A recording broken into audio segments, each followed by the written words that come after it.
José, yo vi que cuando hice el corte, vos estabas por decir algo, tú estabas por decir algo. Sí, nosotros estamos entrando a la lección y está bien en lo que les está pasando a los Gálatas, pero creo que la escritura fue escrita para que de ella nosotros también saquemos Ujú, enseñanza, ujú, ¿no? Y, y hoy no estamos lejos de estar también por allí como los Gálatas. ujú. Porque vos mencionabas algunas cosas que los Gálatas hicieron, que estaban poniendo escollos, una serie de cosas que habían retrocedido tal vez.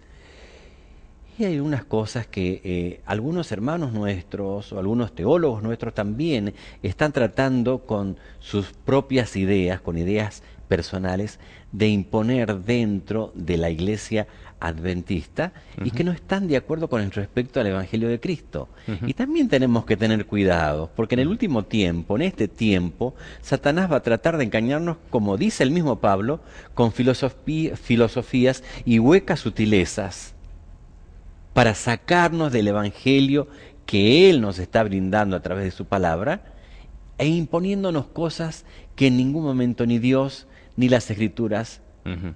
han querido imponerlo. Creo que todos tenemos en cierto sentido, en mayor o menor grado, esa tendencia. Es una tendencia humana.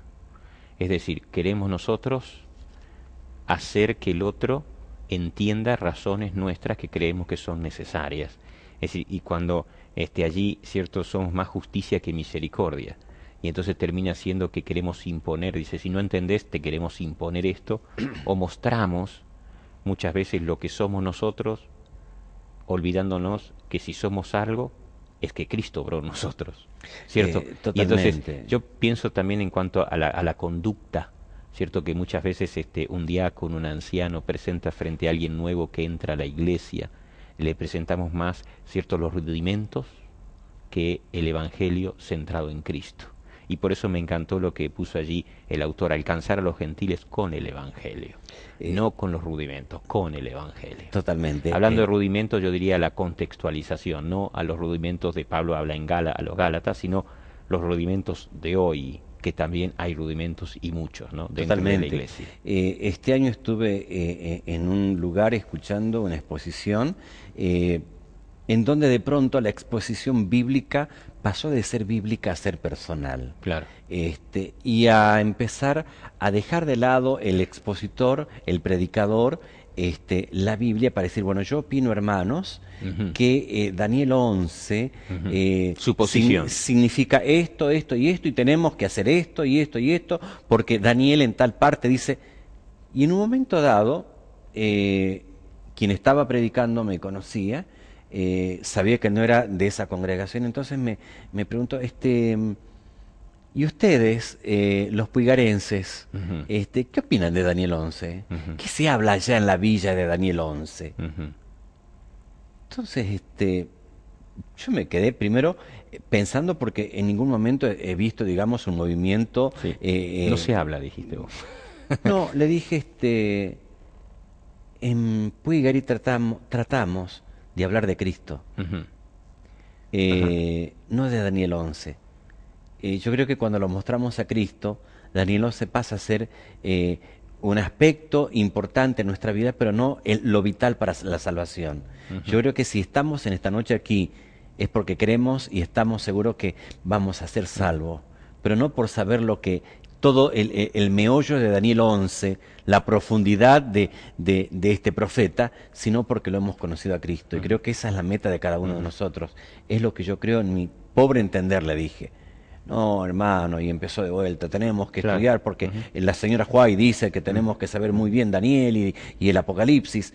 Y cuando nos vamos a eso, corremos el riesgo de dejar de ser lo que somos sin Cristo Ujú, y tener otro aspecto que es el que le está causando el sufrimiento a Pablo. ujú. ¿Qué es lo que, ¿Eh? en cierto sentido, los fariseos hacían gravosa la ley? Totalmente. Porque era una carga imposible.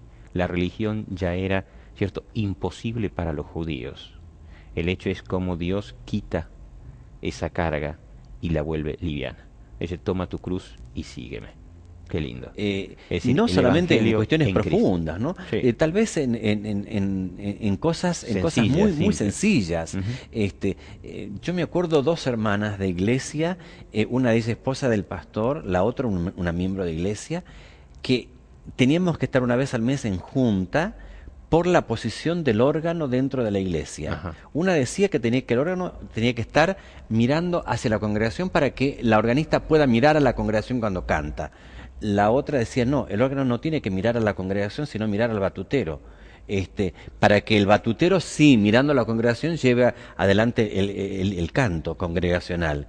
Y se pasaron en discusiones tan tontas, como Pablo mismo le dice en algún momento a los Gálatas, tan sin sentido, tan sin valor, que Satanás se ocupa de hacernos perder el tiempo en todo eso para descuidar el verdadero sentido del Evangelio que es Cristo Jesús. Y el hecho es que aquí Pablo, y lo coloca el autor, ¿no? Al inicio el autor hace este énfasis, porque para que no digamos, la verdad no es importante. Sí, la verdad era importante. Nada más que a qué le llamamos importante y a qué le llamamos algo primario y algo secundario. Es decir, ellos habían trocado, habían cambiado. Aquello que era importante lo pusieron en un segundo plano. Exactamente. Y lo que tenía que estar ya diluido, cierto, que no tenía validez, lo pusieron de importancia. Por eso el autor en el comienzo, si ustedes me acompañan, cierto, de la introducción que hace, cierto, en la lección el día sábado de tarde, dice, además, estoy en el primer párrafo, en la mitad del primer párrafo, dice, además del problema teológico vital que trató Pablo, la carta a los Gálatas también muestra cuán importante es la doctrina correcta. No es porque muchas veces decimos, bueno, el Evangelio con Cristo, ¿cierto? Entonces es un Evangelio light. No, tiene una veracidad correcta, tiene una doctrina correcta, y Pablo gastó varios capítulos para ello, pero entonces dice, muchachos, ahora vamos yo aclaro lo que está mal, pero ahora vamos a reordenar. Primero Cristo y luego entonces la conducta con Cristo. En este aspecto, Pablo casi es pionero de la contextualización del Evangelio. Sí, de la contextualización. ¿No? Cómo a veces nosotros no nos ubicamos Uh-huh. en el tiempo y juzgamos una serie de cosas y de eventos sin tal vez ubicarnos en el contexto en que se están haciendo. Yo me acuerdo de un pastor que con mucha sabiduría decía, me voy de esta iglesia con una asignatura pendiente. ¿Te recuerdas aquellas veces que un grupo de chicos en moto, llamados motoqueros, los viernes de noche se juntaban en la calle principal nuestra y había mucha gente, mientras acá había una reunión? Y él decía, me voy con la asignatura pendiente de no haberles podido predicar a ellos. Uh-huh. O sea, de no haber contextualizado el Evangelio de Cristo para ellos también en su lugar, y para hacerles ver que más allá de su forma de vida, uh-huh, hay un Señor, hay un Cristo que puede transformar sus vidas. Qué lindo. Contextualiza el Evangelio, y creo que nosotros tenemos que hacer también así. A veces discriminamos, a veces miramos de reojo al que entra tal vez uh-huh, no con la vestimenta adecuada un sábado de mañana, sin saber por qué entró de esa manera, ni qué lo trajo a la iglesia ese sábado de mañana. Debemos contextualizar, sin perder la esencia del Evangelio, debemos contextualizar para poder ubicarnos, para no discriminar, para no causar racismo, para no causar una serie uh-huh, de cosas dentro de la iglesia. Exacto. Allí dice, para no pesar la cruz. Exactamente. Allí menciona en el día miércoles, justamente, Pablo exalta lo del versículo 15, ¿no? Y qué lindo, dice, si ustedes me acompañan, versículo 15, ¿dónde pues está esa satisfacción que experimentabais? Uh-huh. La experiencia, ¿no? De haber encontrado a Cristo en su corazón. Dice, porque... Sí. Perdón, dice esta versión. Léelo tú con la ¿Qué pasó con todo ese entusiasmo? Ajá.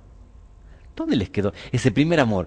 Yo me acuerdo, después de bautizado, si bien era chico, pero en mi adolescencia y juventud, ese primer amor que nos movía, que salíamos a las 3 de la tarde a lugares lejanos, caminando muchos kilómetros para llegar tal vez a 2 o 3 casas y predicar el Evangelio, ¿no?